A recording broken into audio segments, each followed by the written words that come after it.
to Raising Happy and Thriving Gifted Kids, a daily podcast where you get relatable stories, interesting lessons, and practical tips to help your kids thrive and be happy while enjoying your own life even more. The third challenge of the 7 challenges we've actually talked about quite elaborately already. We talked about the motivation to learn. We talked about pretty elaborately about the PERMA model, the positive psychology approach to well-being. So I'm not gonna kind of recoup it here. You should definitely re-listen the episodes about I think 9 through 16 or something, or 9 through 15, if you really want to dive more deeply into the motivation topic. But just to take it on a much more broader level, what motivates you to take on challenges? We as human beings can be in a success spiral. We can go into an upward success spiral of being able to take on bigger and bigger challenges if the challenge that we get is slightly bigger than the last one and we succeed. If today we reach, I don't know if you guys know chess, for instance. In chess, you've got an ELO or an ELO rating, which is an international rating of how good you are at chess. And you can actually set a chess machine or a chess software program to that level. And usually if you're at level 500 or whatever you are at, you will be able to beat that level consistently. If I would have you go and play level 100 while you're level 500, it would not feel like a success because it would simply be way too easy.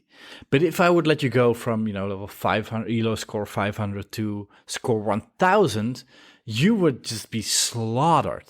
There would be zero chance of you being successful apart being extremely lucky.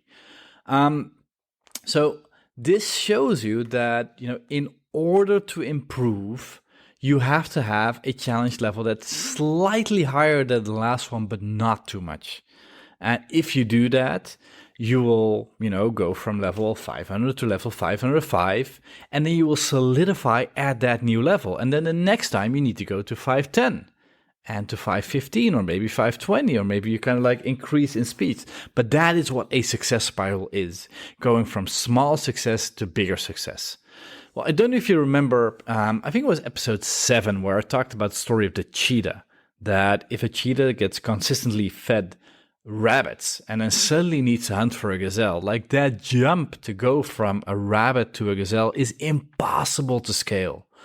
It's like going from level 500 to 1000. That is a jump a person cannot make, and it takes so much perseverance of being not successful, attempt, fail, attempt, fail, attempt, fail, attempt, fail, to get to the point where you finally succeed that most people give up before they get there. And that's where you need a success spiral for. The challenge needs to be big enough for you to be required to persevere for a little bit. But if you're used to persevering for 5 minutes and now suddenly you need to persevere for 2 hours, almost nobody can make the jump from 5 minutes to 2 hours. So we need to break it up into smaller assignments and go from 5 minutes to, 7 minutes. But this is where the school system is struggling. Like, we either make it way too easy and make the steps way too small, or we make them way too big and make it way too hard. Especially when we start challenging gifted kids. And then we wonder why they're not successful. The point is to design a conscious, positive learning success spiral. By looking at where is a kid at right now, how can we increase the challenge level a little bit, and then reflect on the success. That way success builds on success, and that way somebody gets into flow and stays in flow. So what does this success spiral look like for your kid? And what does it look like for yourself? Like, what is the next level of challenge? And for some kids, this is depressingly low. They can focus for about, they can persevere for about 30 seconds. And that's not enough. Like, to go from 30 seconds to, 10 minutes, 20 minutes is a really, really big struggle.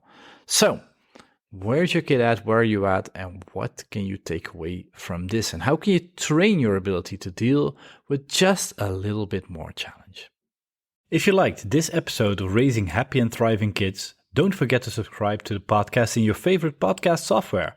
And if you want to dive deeply into all the things you can do to help your kids thrive, Be happier while making your own life more enjoyable. Go to smartparenting.secrets.com, where you can get free additional training.